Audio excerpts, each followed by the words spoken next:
जर कोणाचा संबंध नसेल तर कारवाईचा प्रश्नच नाही. धनंजय मुंडेंच्या राजीनाम्याच्या मागणीवर अजित पवारांची भूमिका. दोषी असलेल्यांना फाशीची शिक्षा होणार असल्याचा व्यक्त केला विश्वास. धनंजय मुंडेंचा राजीनामा घेतला नाही तर जनहित याचिका दाखल करू, अंजली दमानी यांचा इशारा. तर राजीनाम्यावर फडणवीस आणि अजित पवारच उत्तर देतील, धनंजय मुंडेंचं स्पष्टीकरण.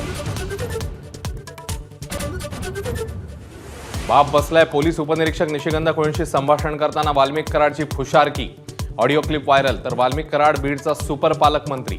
सुरेश धस यांचा हल्लाबोल.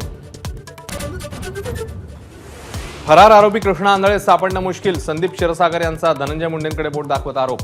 तर क्षीरसागर यांचेच आंधळेंशी संबंध असतील, धनंजय मुंडेंचा पलटवार. इंदापूर दौंड बारामतीतील शिवसैनिकांची सुप्रिया सुळेंवर नाराजी. सुषमा अंधारेंनी फोडली वाचा. तर नाराजी दूर करणार, सुप्रिया सुळेंचं आश्वासन. स्थानिक स्वराज्य संस्थांच्या निवडणुका आणखी लांबणीवर. पालिका निवडणुकीसंदर्भातली सुप्रीम कोर्टातली सुनावणी पुढे ढकलली.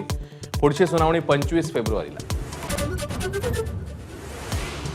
बाबा सिद्दीकी यांची हत्या एसआरए प्रकल्पामुळेच. पोलिसांच्या जबाबात झिशान सिद्दीकींचं सुतोवाच. 7 बिल्डरांचं नाव घेत कुटुंबियांच्या जीवाला धोका असल्याचा जबाबात उल्लेख.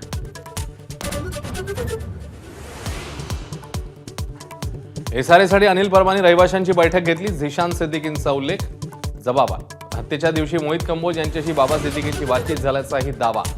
दोघांनीही आरोप फेटाळले.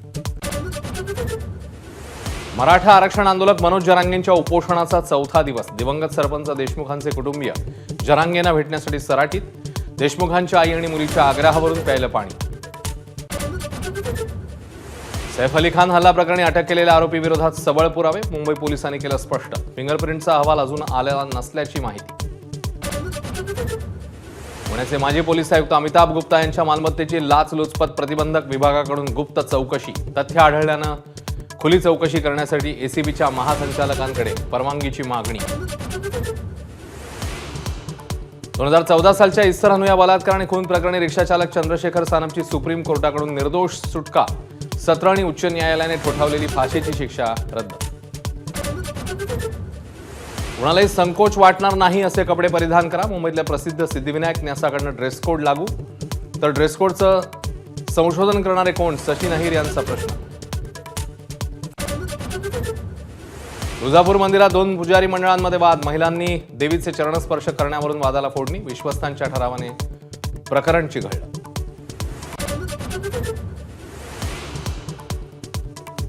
ठाकरेंच्या शिवसेनेकडून एसटी भाडेवाढी विरोधात राज्यभरात आंदोलन. अमरावतीत चक्काजाम. सोलापूर, कोल्हापूर आणि ठाण्यातही.